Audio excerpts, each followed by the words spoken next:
Ready start. धन शोधन निवारण अधिनियम के तहत प्रवर्तन निदेशालय यानी ईडी को प्राप्त गिरफ्तारी संबंधी अधिकार को एक बार फिर अदालत ने व्याख्यायित किया है। दिल्ली उच्च न्यायालय ने स्पष्ट कहा है कि ईडी को गिरफ्तारी संबंधी असीमित अधिकार प्राप्त नहीं है।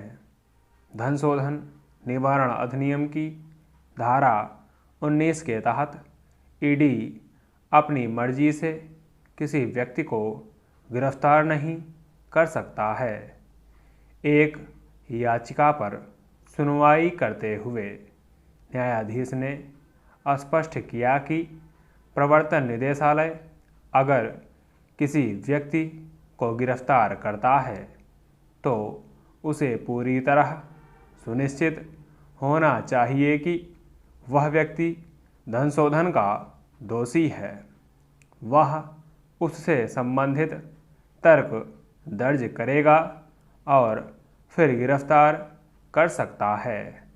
अगर किसी व्यक्ति के खिलाफ धन शोधन का आरोप है तो ईडी उससे पूछताछ कर सकता है, मगर उस व्यक्ति को अग्रिम जमानत पाने का अधिकार है।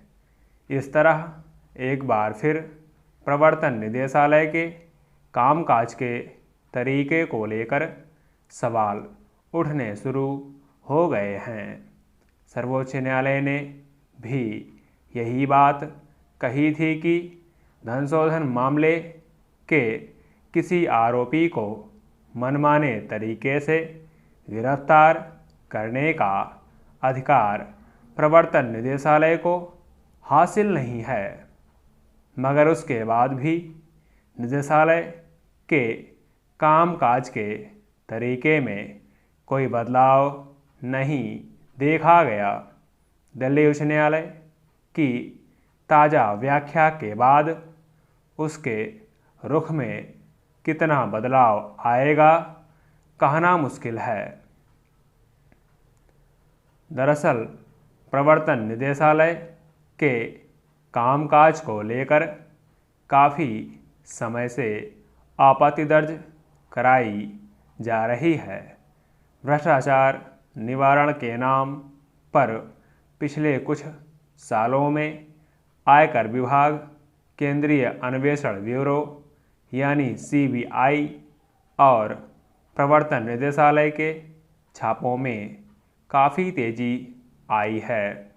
विपक्षी दलों का आरोप रहा है कि ये तीनों एजेंसियां सरकार के इशारे पर बदले की भावना से काम कर रही हैं।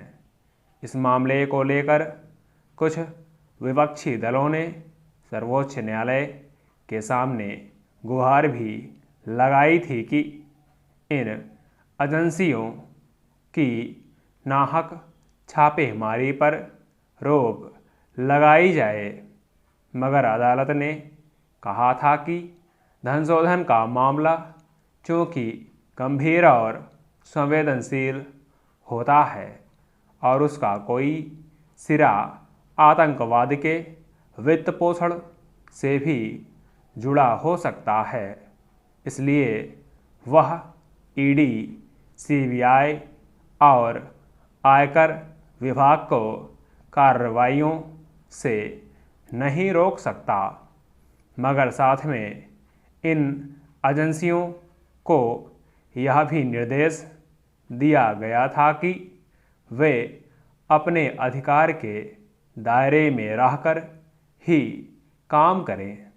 दरअसल अनेक मामलों में यह भी देखा गया था कि जो काम सीबीआई के दायरे में आता है उसमें भी ईडी सिर्फ शक के आधार पर दखल दे देता है। कायदे से धन शोधन के मामले में प्रवर्तन निदेशालय को किसी भी व्यक्ति के खिलाफ तब तक गिरफ्तारी का कदम नहीं उठाना चाहिए जब तक कि उसका दोष सिद्ध ना हो जाए। मगर ऐसे कई उदाहरण हैं जब उसने लोगों को सलाखों के पीछे भेज दिया। धनशोधन निस्संदेह गंभीर समस्या है और यह छिपी बात नहीं है कि राजनीतिक संरक्षण में भ्रष्टाचार से जमा किया हुआ बहुत सारा पैसा सुरक्षित जगहों पर पहुंचाया जाता है। निश्चित रूप से इस पर अंकुश लगना चाहिए, मगर इसका तरीका पारदर्शी और निष्पक्ष हो, तभी जांच एजेंसियों की विश्वसनीयता कायम रह पाती है। चुनिंदा लोगों को लक्ष्य अगर कार्रवाई की जाएगी तो स्वाभाविक ही उस पर अंगुलियां उठेंगी। इसीलिए विपक्षी दल ऐसे अनेक नेताओं के नाम भी गिनाते रहे हैं जिन पर धनशोधन के गंभीर आरोप हैं, मगर उनके सत्ता पक्ष में होने की वजह से प्रवर्तन निदेशालय उनकी तरफ से आंखें फेरे रहता है। स्टॉप।